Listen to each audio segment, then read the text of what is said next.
Guys, today I will be sharing jelly cheesecake. I got the original recipe from taste.com, but I just modify a little bit. So first thing we need to do is to prepare the gelatin. I use 5 different flavored jelly.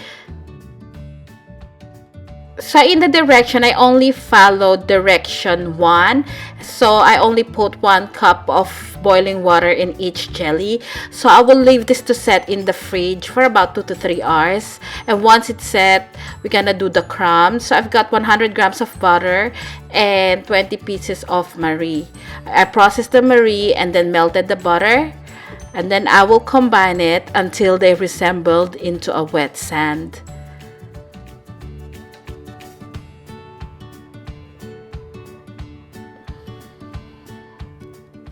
So I line my springform pan with parchment paper, and then I put in the base of the cheesecake. So I'm just pressing it firmly, and then I will put this in the fridge while we move on to the next step. So I'm cutting my jelly into cubes. Don't cut it too small because we don't want to risk the jelly to fall apart when we're mixing it later with the cheesecake filling.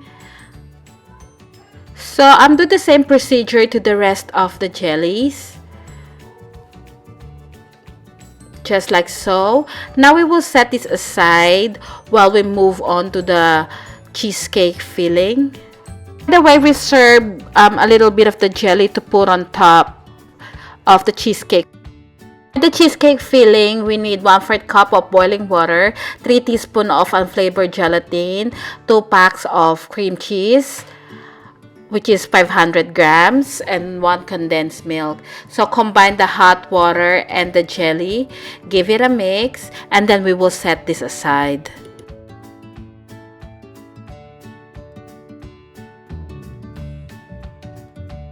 On, beat the cream cheese. Make sure that your cream cheese is at room temperature so it's easier to mix and you'll avoid lumps. Occasionally scrape down the sides of the bowl as well.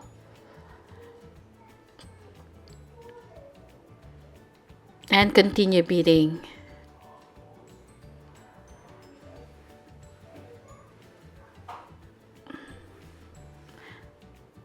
At this point, we can add the condensed milk. Make sure that you get all the condensed milk inside the can.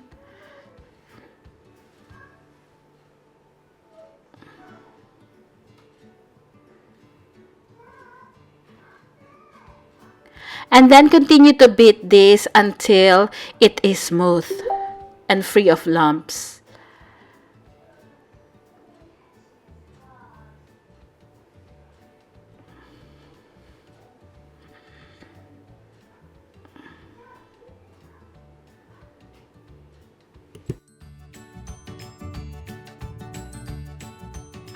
At this point, we will reheat the unflavored gelatin in the microwave for about 7 to 10 seconds only.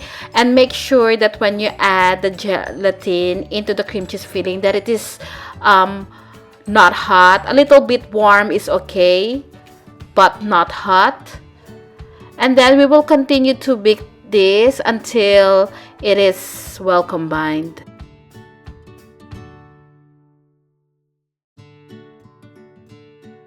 At this point, we can add the jellies.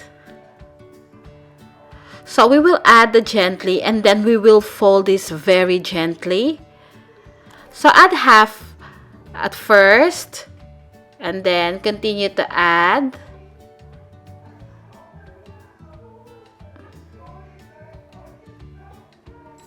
Once this is well mixed, we will pour this into the cheesecake pan,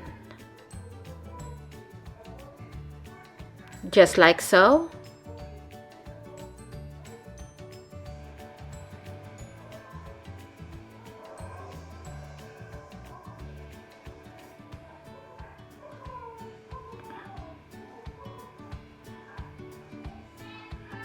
And remember the extra gelatin that we reserve Just put them randomly on top of the cheesecake. Just like so. Then we will let this sit in the fridge for about 4 hours or best overnight. Let my jelly cheesecake set overnight. So now I'm gonna run a flat spatula on the side of the cheesecake.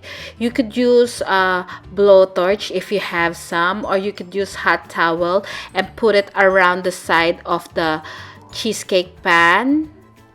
But I'll do this one because it's easier.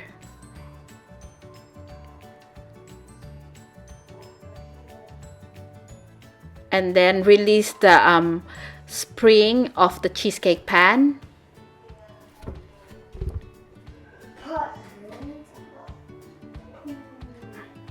And this is the jelly cheesecake.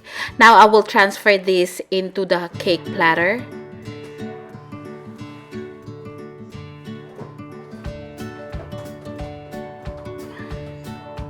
Just like so. And this is the finished product. It's so easy to make. The only hard part is the waiting for the jelly to set and the cheesecake to set.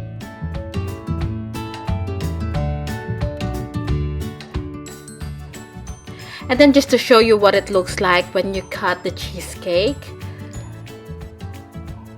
This cheesecake is really good. It's not sweet, overly sweet, just the right sweetness. And then you will get like a different burst of flavors from the jellies.